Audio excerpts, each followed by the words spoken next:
Hello বন্ধুরা, কেমন আছেন সবাই? আশা করি ভালো আছেন। আজ আমরা এমন একটা মুভিকে এক্সপ্লেন করব যে মুভিটি মানুষের ভাগ্য নিয়ে তৈরি করা হয়েছে। আমরা কেউ ভাগ্য বিশ্বাস করি, আবার কেউ বা বিশ্বাস করি না, কিন্তু আমাদের ভাগ্যে যেটা লেখা আছে সেটা ঘটবেই। তো চলুন আজকের মুভিটি শুরু করা যাক। মুভির শুরুতেই আমরা 7জন ছেলে মেয়েকে দেখতে পাই। তারা আনন্দ করার জন্য একটি জায়গা ভাড়া নিয়েছে, কারণ আজ এলিসের জন্মদিন। বাহিরে আনন্দ করার পর তারা ঘরের দিকে যায়, কিন্তু ঘরে আর কোনো বিয়ার ছিল না। তারা অলরেডি সব বিয়ার খেয়ে ফেলেছে। তাই তারা ড্রিঙ্কস করার জন্য বাড়িটির মধ্যে খোঁজাখুঁজি করতে থাকে, কিন্তু তারা কোথাও কিছু পায় না। অনেক খোঁজার পর তারা একটি লক করা দরজা খুঁজে পায়। দরজাটি খুলে তারা রুমের ভিতরে অনেক পুরনো জিনিসপত্র দেখতে পায়। সেখানে প্যাক্সটন একটি বক্স খুঁজে পায়, যার ভেতরে ছিল ট্যারোট কার্ড। এখানে আপনাদেরকে জানিয়ে রাখি, এই ট্যারোট কার্ডের মাধ্যমে প্রাচীনকালে মানুষের ভাগ্য গণনা করা হতো। এখন যেহেতু তাদের কাছে সময় কাটানোর মতো কিছু নেই, তাই তারা ভাবে এই ট্যারোট কার্ডের মাধ্যমে তারা নিজেদের ভাগ্য গণনা করবে। আর তাদের মধ্যে হেলি ট্যারোট কার্ড রিড করতে পারে, কিন্তু হেলি তাদেরকে ট্যারোট কার্ড রিড করতে মানা করে দেয়, কারণ ট্যারোট কার্ড রিড করলে অনেক সময় পরিস্থিতি খুবই ভয়ঙ্কর হয়ে যায়। কিন্তু এলিস তাকে বারবার ট্যারোট কার্ড রিড করার জন্য অনুরোধ করতে থাকে, তাই সে বলে হ্যাঁ ঠিক আছে, আমি এটি রিড করব। প্রথমেই হেলি জানায় তুমি দ্রুতই সফলতার সিঁড়ি অতিক্রম করবে, কিন্তু এই সিঁড়ি দ্রুত পার করার জন্য তুমি আবার দ্রুতই নিচে পড়বে। তারপরে আসে ম্যাডেলিনের ভাগ্যে রয়েছে সে তার জীবনে অনেক সমস্যার সম্মুখীন হবে, কিন্তু সে যদি সেগুলোর মুখোমুখি না হয়ে পালাতে যায় তাহলে তার জীবনে আরও অনেক বড় ধরনের সমস্যা সৃষ্টি হবে। তারপর আসে পেস জীবনে নানানভাবে সমস্যার সম্মুখীন হবে, তাকে অবশ্যই জাদুকরদের কাছ থেকে সাবধানে থাকতে হবে। তারপর আসে প্যাক্সটন, সে দ্রুত সিদ্ধান্ত নেয় এবং কোনো চিন্তা না করেই অনেক কাজ করে। আর সে যদি জোকারের থেকে সাবধান না হয় তাহলে তার জীবনে অনেক বিপদ আসবে, তবে সে তার বন্ধুদের সাহায্যে সবার আগে এগিয়ে আসবে। তারপরে আসে লুকাস। এই মাসে তার অর্থনৈতিক অবস্থার উন্নতি হবে, তবে তার কোনো ভুল সিদ্ধান্ত তাকে বিপদে ফেলতে পারে, আর তাকে অবশ্যই রেল লাইন থেকে সাবধানে থাকতে হবে। তারপরে আসে গ্রান্ট, সে অনেক শক্তিশালী। এই মাসে তার সামনে বড় বিপদ রয়েছে, সে শয়তানের মুখোমুখি হবে। এই মাসে সে তার জীবনের আপন কাউকে হারাবে। এরপর হেলি তার নিজের ভাগ্য দেখে, আর তার ভাগ্যে লেখা ছিল মৃত্যু। রাতে সবাই ঘুমিয়ে যায়। এরপর আমরা সেই বক্সটিকে দেখতে পাই। বক্সটির উপর একটা লাল আলো উদয় হয়। পরের দিন সকালে গাড়িতে করে তারা তাদের ইউনিভার্সিটির উদ্দেশ্যে রওনা করে। রাস্তায় তারা একটি গ্যাস স্টেশনে থামে। তখনই হঠাৎ লুকাস একটি জ্যাকপট জিতে নেয়, তাই তারা সবাই খুব খুশি হয়। তাদের ফিরতে ফিরতে রাত হয়ে যায়। রাতে এলিস পেজের সাথে কথা বলছিল, কিন্তু হঠাৎ করে সে উপরের সিঁড়িটি নামানো দেখতে পায়, কিন্তু সে সেখানে কাউকে দেখতে পায় না। এলিস সিঁড়িটি তুলে আবার রুমে ফিরে আসে। সে আবার কথা বলতে থাকে, কিন্তু হঠাৎ করে সে বাহিরে আবার শব্দ শুনতে পায়। এবার এলিস শব্দটা দেখার জন্য বাহিরে চলে যায়। সে সিঁড়িটি আবারও নামানো দেখে। তখন এলিস ভাবে তার বন্ধুরা হয়তো তার সাথে মজা করছে। সে সেটি দিয়ে উপরে ওঠে, কিন্তু সে সেখানে কাউকে দেখতে পায় না। হঠাৎ করে সে কারো উপস্থিতি অনুভব করে। এলিস প্রচণ্ড ভয় পায়। তারপর আবার নিচ থেকে শব্দ আসে। উপরে তাকাতেই তার চারপাশে দেখে অনেক মোমবাতি। তার সামনেই ছিল তার ভাগ্যের সেই ট্যারোট কার্ডটি। কার্ডটির সামনে আসে সেই কার্ডের ডাইনি। এলিস ভয় পেয়ে নিচে পড়ে যায়। সে মোবাইল নেওয়ার চেষ্টা করে, কিন্তু তখনই সিঁড়িটি জোরে তার উপর পড়ে। সে সেখানেই মারা যায়। পরদিন পুলিশ লাশটিকে উদ্ধার করে। তারা সবাই একসাথে ছিল। রাতে হেলি পেজের বাড়িতেই থেকে যায়, কারণ তার বন্ধুর মৃত্যুর জন্য পেজ অনেক ভেঙে পড়েছিল। বাকি সবাই চলে যায়। রাতে হঠাৎ করে পেজের ঘুম ভেঙে যায়। তখন হেলি তাকে জানায় ছোটবেলা তার মা অনেক অসুস্থ ছিল, তার মা আর বেশি দিন বাঁচবে না। তাই সে তার মায়ের থেকে ট্যারোট কার্ড রিড করা শিখে নেয়, যেন সে তার মায়ের ভাগ্য পাল্টাতে পারে। কিন্তু প্রতিবারই তার মায়ের ভাগ্যে মৃত্যুই লেখা ছিল। সে কোনোভাবেই তার মায়ের ভাগ্য পাল্টাতে পারেনি। মানুষের ভাগ্যে যা লেখা থাকে তার সাথে তাই হয়। কেউ তার ভাগ্য কখনোই বদলাতে পারে না। এদিকে আমরা দেখি লুকাস একা একা হেঁটে যাচ্ছিল। তখনই তার মনে হয় তার পেছনে কেউ আছে, তবে সে পেছন ঘুরে কাউকেই দেখতে পায় না। সে হাঁটতে হাঁটতে একটি আন্ডারগ্রাউন্ড রেল স্টেশনে চলে আসে। হঠাৎই স্টেশনের লাইটগুলো বন্ধ হওয়া শুরু হয়। তখনই তার সামনে আসে সেই ট্যারোট কার্ডের ডাইনি। অন্ধকার তাকে ঘিরে ধরে। সে একটি রুমের ভিতরে চলে যায়। এরপর নিচে সে দেখতে পায় একটি নিউজ পেপার পড়ে আছে। সেই পেপারে সে নিজের মৃত্যু সংবাদ দেখতে পায়। তখন হঠাৎ করে সেই ডাইনিটি তার উপর আক্রমণ করে।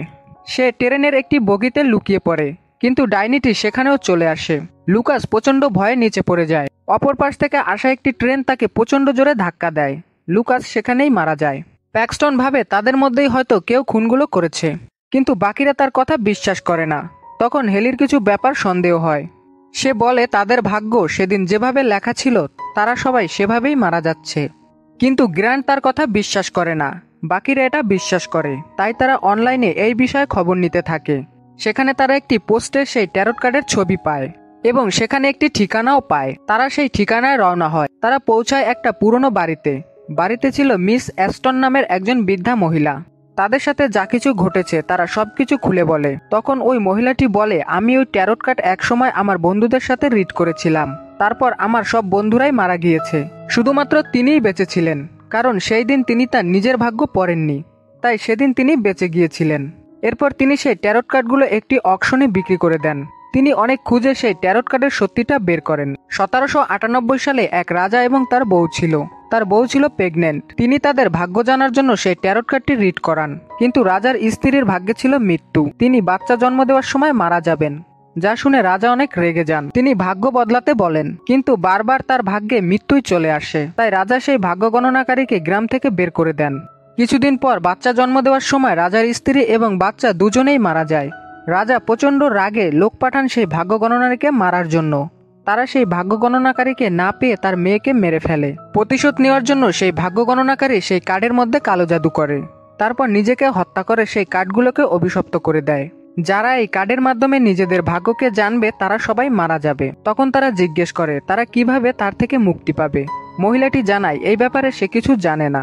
তারা চাইলে সেই কার্ডগুলোকে নষ্ট করে দেখতে পারে, হতেও পারে এতে অভিশাপ কেটে যাবে।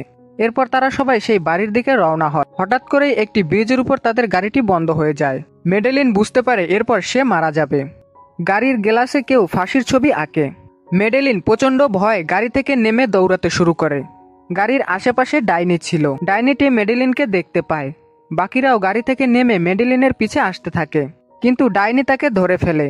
তার গলায় দড়ি বেঁধে তাকে উপরে টেনে নেয়। মেডেলিন সেখানেই মারা যায়। তারা সবাই দৌড়ে ব্রিজ থেকে চলে আসে। সেখানে প্যাক্সটন উত্তেজিত হয়ে যায়। সে বলে এখন তাদের ক্যাম্পাসে ফিরে নিজেদেরকে একটি রুমের ভিতরে বন্দি করে রাখা উচিত, কিন্তু বাকিরা তাতে রাজি হয় না, কারণ কার্ডগুলো নষ্ট না করলে অভিশাপ যাবে না। তাই প্যাক্সটন একাই ক্যাম্পাসে ফিরে যেতে থাকে।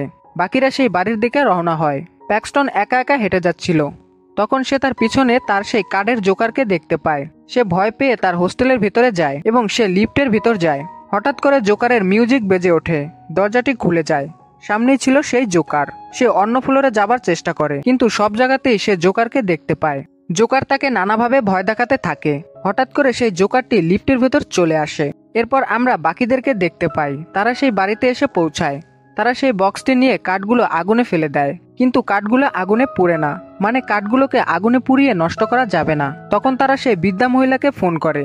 তিনি সেই বাড়িতে এসে পৌঁছান। তিনি জানান সেই ভাগ্য গণনাকারীর আত্মা এই কাঠগুলোর মধ্যেই বন্দী আছে। সেই আত্মাকে এই কাঠ থেকে আলাদা করা না গেলে এই কাঠগুলো নষ্ট করা যাবে না। তখন তিনি সেখানে কালো জাদু করা শুরু করেন। তখনই সেখানে সেই কাঠের আত্মাটি উপস্থিত হয়। সেই আত্মা বৃদ্ধ মহিলার ভাগ্য পড়া শুরু করে। তারপর তাকে টেনে নিয়ে যায়। বাকিরা ভয়ে সেখান থেকে দৌড়ে পালাতে থাকে। হঠাৎ করে পেস তাদের থেকে আলাদা হয়ে যায়। সে এসে পৌঁছায় কোনো অন্ধকার স্থানে। সামনে ছিল একটি স্টেজ। সেখানে একজন জাদুকর জাদু দেখাচ্ছিল। জাদুকর তার সাথে খেলা দেখাতে শুরু করে। সে অনেক কষ্টে ভেতরে এসে নিজেকে একটি সিন্দুকের মধ্যে লুকিয়ে নেয়। জাদুকর সেই রুমে এসে বক্সটি টেনে স্টেজে নিয়ে যায়। তারপর হাতে একটি করাত দিয়ে জাদুকর সেই বক্সের মধ্যে আঘাত করতে থাকে, কিন্তু পেজ অনেক কষ্টে বেঁচে যায়। তখন জাদুকর করাত দিয়ে সেই বাক্সটিকে দুটুকরো করতে থাকে। এর ফলে পেজের শরীরটা দুটুকরো হয়ে যায়। পেজ সেখানেই মারা যায়। এদিকে গ্র্যান্ট এবং হেলি একই জায়গায় বসেছিল। হঠাৎ করে গ্র্যান্টকে কেউ জানালা দিয়ে টেনে নিয়ে যায়। আরেকটি জন্তু হেলির উপর আক্রমণ করে। হেলি দৌড়ে অন্য রুমে চলে আসে, কিন্তু তার কাঠের সেই কঙ্কালটি তাকে অনুসরণ করতে থাকে। সে আবার পালানোর চেষ্টা করে, কিন্তু এবার সেই কঙ্কালটি তাকে ধরে ফেলে। তখন গ্র্যান্ট এসে তাকে বাঁচায়।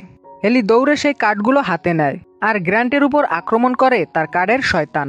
গ্র্যান্টকে তারা শয়তানের দুনিয়ায় টেনে নিয়ে যাচ্ছিল। এদিকে হেলি সেই কাঠগুলো রিড করা শুরু করে। এবার হেলি সেই ভাগ্য গণনাকারীর ভাগ্যকে গণনা করতে থাকে। তখন আত্মাটি সেখানে এসে হেলির গলা চেপে ধরে, কিন্তু হেলি তাকে তার ভাগ্য জানায়। ভাগ্য গণনাকারীর কার্ডটি ছিল ডেড কার্ড, মানে মৃত্যু। হঠাৎ চারপাশ থেকে প্রচন্ড ঘূর্ণি শুরু হয়। হেলি দূরে ছিটকে পড়ে। সেই আত্মাটি সেই ঘূর্ণির মাঝে ধ্বংস হয়ে যায়, কারণ কেউ কখনো তার ভাগ্যকে পাল্টাতে পারে না। তখন কাঠগুলো সেই আগুনের ঘূর্ণিতে পুড়ে যায়। গ্র্যান্ট এবং হেলি তারা দুজনে বেঁচে যায়। এরপর তারা একটি রাস্তা দিয়ে হেঁটে যায়। আর এই চমৎকার মুভিটি এখানেই শেষ করা হয়েছে।